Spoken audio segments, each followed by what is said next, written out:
mengatasi nyeri pinggang saat hamil. Nyeri pinggang saat hamil, salah satu ketidaknyamanan yang sering timbul pada kehamilan adalah nyeri punggung. Nyeri punggung merupakan gangguan yang banyak dialami oleh ibu hamil sepanjang masa-masa kehamilan hingga periode pasca natal. Salah satu upaya yang bisa dilakukan untuk mengurangi nyeri punggung selama kehamilan adalah dengan melakukan senam hamil. Ibu hamil sering nyeri punggung itu adalah hal yang normal, tetapi bisa dikurangi dengan pertama, peregangan ringan. Gerakan ringan membantu melemaskan otot yang tegang seperti gerakan cat and cow atau miring kanan, kiri. Ibu hamil mengatasi nyeri pinggang saat hamil. Nyeri punggung saat hamil, salah satu ketidaknyamanan yang sering timbul pada kehamilan adalah nyeri punggung. Nyeri punggung merupakan gangguan yang banyak dialami oleh ibu hamil sepanjang masa-masa kehamilan hingga periode pasca natal. Salah satu upaya yang bisa dilakukan untuk mengurangi nyeri punggung selama kehamilan adalah dengan melakukan senam hamil. Ibu hamil sering nyeri punggung itu adalah hal yang normal, tetapi bisa dikurangi dengan pertama, peregangan ringan. Gerakan ringan membantu melemaskan otot yang tegang seperti gerakan cat and cow atau miring kanan kiri.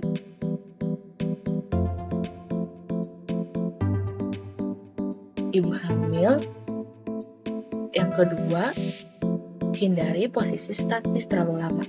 Jangan duduk atau berdiri dalam durasi yang panjang tanpa jeda atau bisa diselingi oleh jalan-jalan pelan. Yang ketiga, gunakan bantal penyangga saat tidur. Ganjal pinggang atau punggung dengan bantal agar posisi lebih nyaman. Keempat, penuhi kebutuhan nutrisi harian. Penting supaya otot dan tulang tetap kuat menopang kehamilan. Nutrisi dan makanan sehat untuk ibu hamil seperti protein, folat, kalsium, dan juga zat besi. Kelima, bisa melakukan kompres area nyeri dengan air hangat untuk terapi non-farmakologis.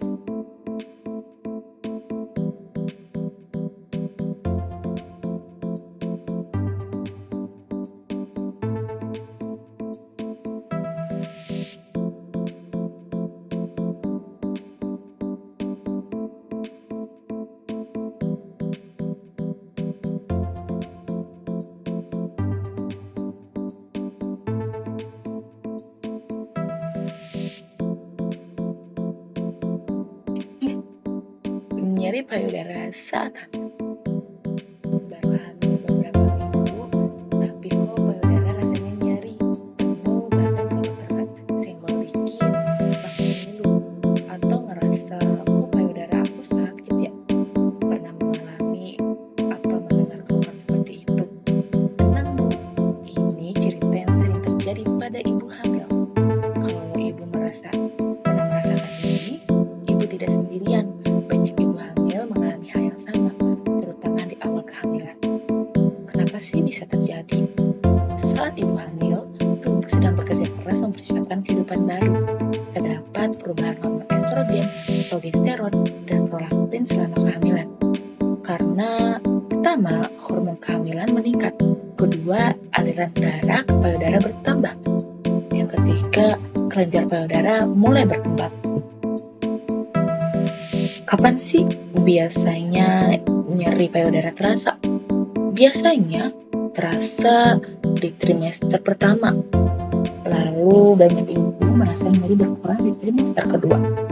Kemudian bisa muncul lagi mendekati persalinan. Rasa ngilu, nyeri, atau penuh, payudara terasa lebih sensitif, kadang terasa berat atau tidak nyaman. Yang dimana itu setiap ibu bisa merasakan tingkat nyeri yang berbeda-beda. Apakah ini berbahaya? Pertama, ini bukan penyakit. Kedua, bukan kanker. Ketiga, tidak membahayakan janin. Dan nyeri payudara termasuk perubahan fisiologis normal kehamilan. Kapan harus periksa ke bidan dan ke dokter? Jika nyeri sangat hebat, payudara merah, panas atau bengkak, disertai demam, dan ada benjolan keras yang tidak hilang.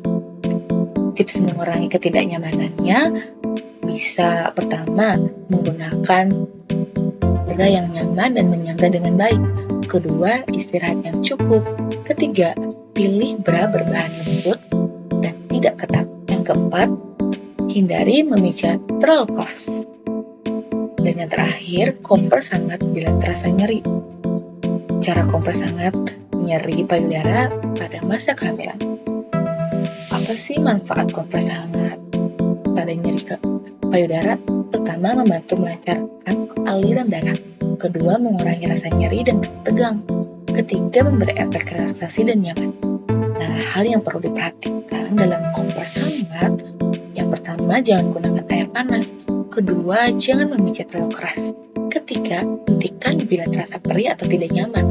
Keempat, jangan lakukan jika ada luka terbuka atau tanda infeksi. Langkah-langkahnya, yang pertama, basahi handuk dengan air hangat. Pastikan tidak terlalu panas. Uji dulu ke tangan sebelum ke payudara. Kedua, peras handuk hingga tidak menetes. Nah, lalu tempelkan perahan pada payudara.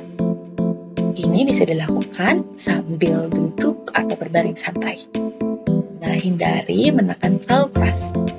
Yang ketiga, diamkan selama 10-15 menit. Ulangi 1-2 kali sehari bila diperlukan. Konstipasi atau sembelit adalah gangguan pencernaan yang ditandai dengan frekuensi BAB kurang dari 3 kali per minggu, tinja keras, kering, dan sulit dikeluarkan. Harus mengejan saat BAB dan perasaan BAB yang tidak tuntas. Terjadi karena pergerakan tinja di usus besar melambat sehingga air terlalu banyak diserap dan tinja menjadi keras. Apa itu konstipasi saat hamil? Konstipasi saat hamil adalah kondisi ketika ibu hamil mengalami kesulitan buang air besar, frekuensinya kurang dari 3 kali seminggu, atau tinja menjadi keras dan sulit dikeluarkan. Nah, kondisi ini sangat umum terjadi akibat perubahan hormon dan fisik selama kehamilan. Mengapa konstipasi terjadi saat hamil? Konstipasi terjadi saat hamil karena satu, adanya perubahan hormon. Hormon progesteron meningkat selama kehamilan dan membuat otot usus menjadi lebih rileks. Akibatnya pergerakan usus melambat sehingga tinja menjadi lebih keras. Yang kedua, adanya tekanan pada rahim. Rahim yang membesar akan menekan usus sehingga proses pencernaan melambat. Ketiga, karena suplementasi zat besi. Banyak ibu hamil mengonsumsi suplemen zat besi, di mana suplemen zat besi dapat menyebabkan tinja menjadi lebih keras. Keempat, kurang serat dan cairan. Asupan serat yang rendah serta kurang minum air putih dapat memperparah kondisi sembelit. Kelima, kurang aktivitas fisik. Ibu hamil yang kurang bergerak cenderung memiliki pergerakan usus yang melambat. Gejala konstipasi saat hamil. Gejala umumnya meliputi buang air besar kurang dari 3 kali seminggu, tinja keras dan kering, mengejan saat BAB, perut terasa kembung dan penuh, dan rasa tidak tuntas setelah BAB atau buang air besar. Tanda bahaya atau gejala yang berbahaya harus segera dirujuk ke dokter. Terjadi nyeri perut hebat, darah pada tinja, muntah terus-menerus, tiba-tiba tidak bisa buang air besar sama sekali, dan tanda dehidrasi berat. Pencegahan yang dapat dilakukan yaitu minum air putih 2-2,5 liter per hari. Lalu konsumsi makanan tinggi serat seperti sayur, buah, dan biji-bijian. Bisa dengan olahraga teratur dan tidak menahan keinginan untuk berbuang air besar. Membiasakan jadwal buang air besar rutin dan mengelola stres. Nah, penanganan yang bisa dilakukan yang pertama, perubahan gaya hidup. Bisa dengan perbaiki pola makan, mencukupi kebutuhan cairan, dan melakukan aktivitas fisik yang teratur. Yang kedua, bisa dengan obat-obatan, yaitu pencahar. Namun dilakukan sesuai resep dokter. Ketiga, latihan otot panggul. Tepat operasi. Dilakukan bila ada obstruksi usus, prolaps rektum, visula ani berat, dan kanker usus ataupun kanker rektum. Penanganan yang bisa dilakukan oleh ibu hamil yang pertama, jalan kaki. menjadi pilihan yang paling aman dilakukan oleh ibu hamil dengan durasi 20 hingga 30 menit per hari. Manfaat untuk merangsang pergerakan usus, mengurangi kembung, meningkatkan sirkulasi darah, dan aman untuk semua trimester dengan intensitas ringan ke sedang. Tipsnya, lakukan di pagi atau sore hari. Gunakan sepatu yang nyaman dan minum air sebelum dan sesudah jalan kaki. Yang kedua, bisa dengan yoga prenatal. Karena ada beberapa gerakan yoga prenatal yang bisa membantu sistem pencernaan, seperti cat cow pose dapat melancarkan pergerakan usus, yaitu dengan cara berlutut dan tangan sejajar, lalu melentingkan tubuh ke atas dan ke bawah, seperti di gambar. Kedua, dengan squat ringan, dapat membantu posisi buang air besar menjadi lebih alami, seperti di gambar. Manfaatnya mengurangi stres, menurunkan tekanan panggul, dan membantu buang air besar lebih lancar. Kesimpulannya, konstipasi adalah masalah umum, tetapi dapat dicegah. Penyebab utamanya itu karena kurang serat, kurang cairan, dan kurang aktivitas. Perubahan gaya hidup adalah terapi utama. Segera periksa ke tenaga kesehatan jika sembelit berlangsung lama disertai nyeri hebat, pendarahan, atau penurunan berat badan. Sinkop pada ibu hamil. Sinkop adalah kehilangan kesadaran secara tiba-tiba, sementara disertai hilangnya tonus postural dan pulih spontan yang terjadi karena penurunan aliran darah ke otak secara sementara. Pada kehamilan, kondisi ini mendapat perhatian khusus karena terjadi perubahan fisiologis cepat, terutama pada sistem kardiovaskular, yang meningkatkan resiko penurunan aliran darah ke otak. Sinkop atau pingsan pada kehamilan cukup sering terjadi, umumnya bersifat vasovagal atau jinak, tetapi dapat juga menjadi tanda gangguan yang lebih serius seperti aritmia jantung. Penyebab sinkop atau pingsan pada ibu hamil, yang pertama, perubahan hemodinamik.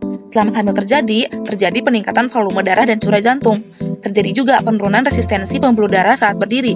Tekanan darah bisa turun, yang mengakibatkan hipotensi ortostatik, sehingga aliran darah ke otak berkurang dan menyebabkan pingsan atau sinkop. Yang kedua, perubahan hormonal. Peningkatan progesteron menyebabkan relaksasi otot polos pembuluh darah, vasodilatasi, perubahan refleks, pengaturan tekanan darah. Akibatnya, tekanan darah lebih mudah turun dan memicu sinkop. Yang ketiga, mekanisme vasovagal menjadi penyebab paling sering, dipicu oleh stres emosional, berdiri lama, perubahan posisi. Terjadi penurunan denyut jantung dan tekanan darah secara mendadak, sehingga perfungsi otak menurun dan timbul pingsan. Mekanisme ini dapat diperberat oleh tekanan rahim pada vena cava inferior. Yang keempat, kompresi vena cava inferior. Pada kehamilan lanjut, hamil mengakibatkan rahim yang membesar dan menekan vena cava inferior, terutama saat posisi terlentang. Hal ini dapat menurunkan aliran balik darah ke jantung, yang mengakibatkan curah jantung menurun, sehingga aliran darah ke otak ikut berkurang, yang akhirnya mengakibatkan sinkop.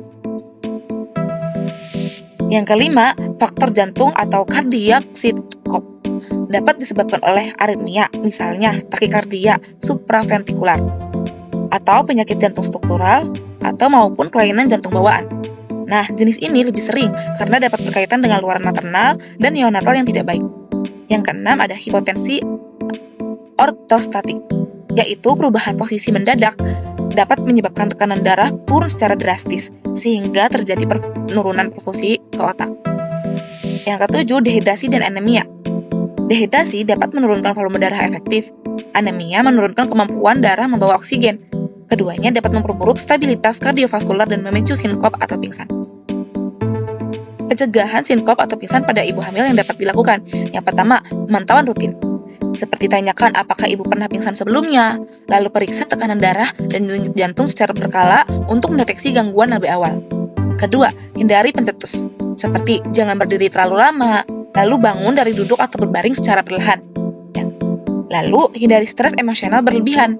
Hal ini penting karena perubahan posisi dan stres dapat memicu penurunan tekanan darah secara mendadak. Yang ketiga, modifikasi gaya hidup. Seperti kenali tanda awal, yaitu pusing atau berkunang-kunang.